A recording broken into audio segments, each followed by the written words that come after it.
पनवेल महानगरपालिका निवडणूक आणि राजकीय घडामोडींच्या पार्श्वभूमीवर तळोजा प्रभाग क्रमांक 3 मधील महाविकास आघाडीचे काँग्रेस अधिकृत उमेदवार हरीश केन्नी यांच्या प्रचाराने आता जोर धरलाय।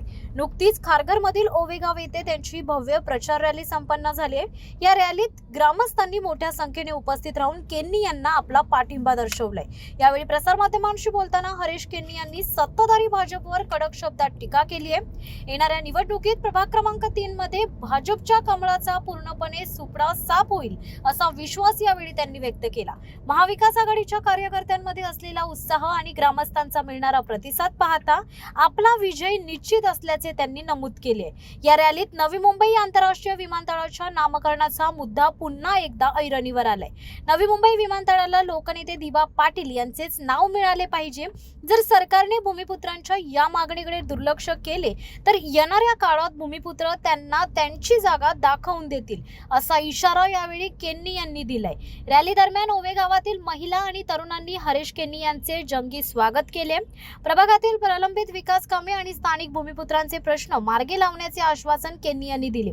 काँग्रेस, शिवसेना उद्धव बाळासाहेब ठाकरे आणि राष्ट्रवादी काँग्रेस शरदचंद्र पवार पक्षाचे पदाधिकारी व कार्यकर्ते मोठ्या संख्येने या रॅलीत सहभागी झाले होते।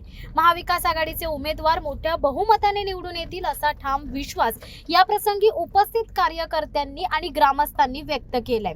महाराष्ट्र आरसा न्यूज साठी संपादक सोमनाथ खिलारे यांचा रिपोर्ट। आपल्या महाविकास आघाडीच्या सर्व उमेदवारांची रॅली आपल्या ओवे गावामध्ये आलेली आहे। कसा एकंदरीत आपल्या गावकऱ्यांचा प्रतिसाद मिळाला आणि आपल्या प्रचाराचा एकंदरीत आपला अनुभव कसा राहिला आजचा?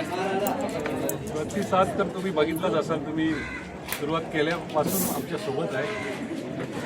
ओवाच नाही, प्रत्येक गावात आणि शहरात मतदारांचा, आमच्या कार्यकर्त्यांचा उत्स्फूर्त असा प्रतिसाद आहे आणि नक्कीच ह्या प्रभाग 3 मध्ये महाविकास आघाडी पनवेल तालुक्यात सर्वात मोठ्या फरकाने विजयी होणार आहे। ओवे गावामध्ये अशा कुठल्या नक्की समस्या आहेत की त्या समस्यांवर तुमचे उमेदवार काम करतील? ओवे गावच नाही, पूर्ण प्रभाग 3 मध्ये ज्या ज्या समस्या आहेत, बऱ्याचशा समस्या तर आम्ही पूर्ण केलेल्या आहेत। मी नगरसेवक असताना ते फेवरेज लाईन असो, पाईप लाईन असो, तलावांची कामं असो, स्ट्रीट लाईट असो, गार्डनची कामं असो, स्मशानभूमी, कब्रस्तान, फेज 1 मध्ये अंदाजे 40 ते 50 कोटीचा महापालिकेमार्फत शाळेचं काम असो किंवा इतर ज्या ज्या गोष्टी, या मूलभूत गरजा ह्या नागरिकांना आवश्यक आहेत, त्या बऱ्याचशा गरजा आम्ही पूर्ण करण्याचा प्रयत्न केलेला आहे। आणखी बऱ्याचशा आवश्यक गोष्टी आहेत प्रभाग 3च्या नागरिकांच्या, आम्ही निवडून आल्यानंतर नक्कीच त्या पूर्ण करण्याचा प्रयत्न करू। ते आपल्या सेक्टर 35 मध्ये ट्रॉफिक पार्कसारखा 15 कोटी सँक्शन झाला आहे। नेहरू तारांगणच्या धर्तीवर सेक्टर 35 मध्ये तिथे अंदाजे 50 कोटीचा तारांगण महापालिकेच्या मार्फत आपण सँक्शन करून घेतलेलं आहे। ह्या ठिकाणचे आणखी रस्ते डेव्हलप करण्याचा, ट्रॉफिकच्या समस्या आता दिवसेंदिवस वाढत आहेत, ट्रॉफिकच्या समस्या दूर करण्यासाठी आमचा प्रयत्न असं पर्यावरणाचं आज महापालिकेच्या मार्फत जे यंत्र बनवले आहेत त्याच्यात प्रदूषणाचं प्रमाण वाढलेलं आहे। प्रदूषणाच्या वरही आमचं काम करण्याचा प्रयत्न असेल। या ठिकाणी महिलांना जास्तीत जास्त रोजगाराच्या कशा संधी निर्माण येतील त्या प्रयत्न असेल। बेरोजगार तरुण आहेत त्यांना कशा प्रकारे, कारण इथे पनवेल हा वाढता शहर आहे, एअरपोर्ट असो, रेल्वे स्टेशन असो, महत्त्वाचे ठिकाण या ठिकाणी उपलब्ध झालेले आहेत।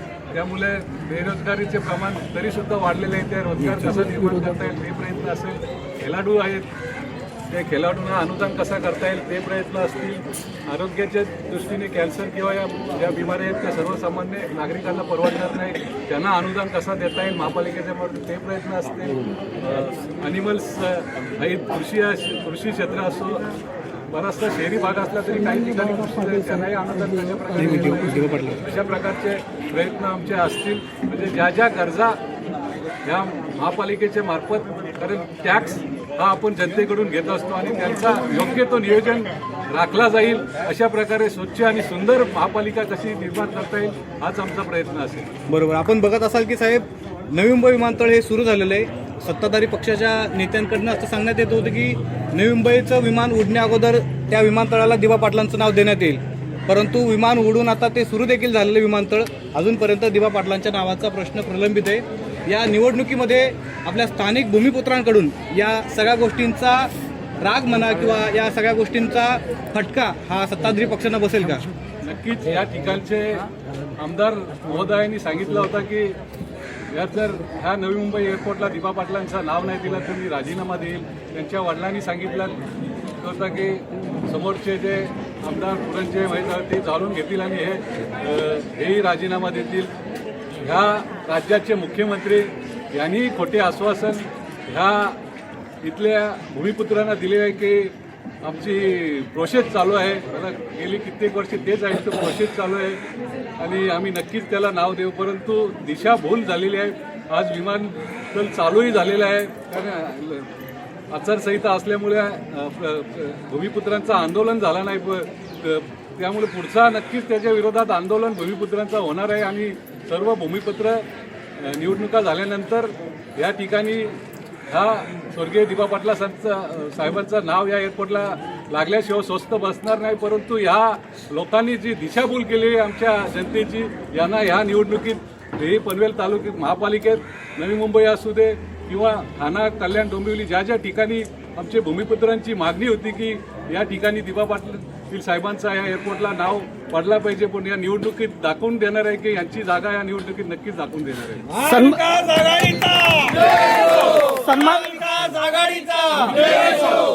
सन्माननीय बाळाराम पाटील साहेब काल तलोजामध्ये रॅलीमध्ये उपस्थित होते आणि पाहायला गेलं तर तिथे एकदम जल्लोषात तुमची एकदम रॅली निघलेली, तसाच प्रतिसाद या इकडे पण मिळतोय का?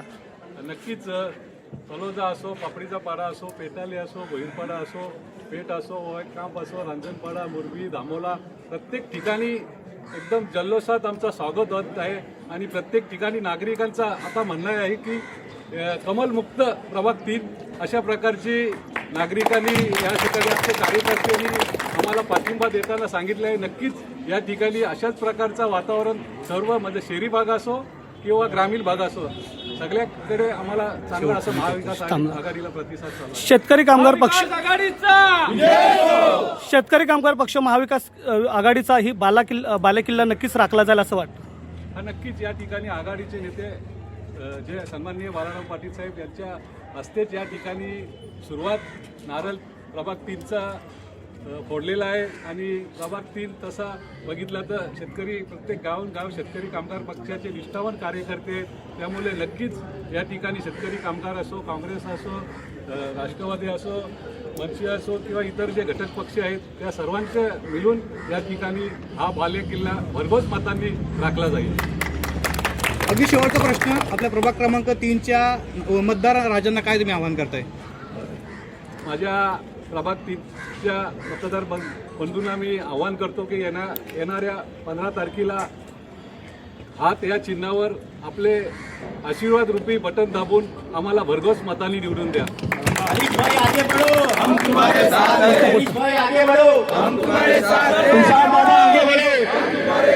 अपनी निशानी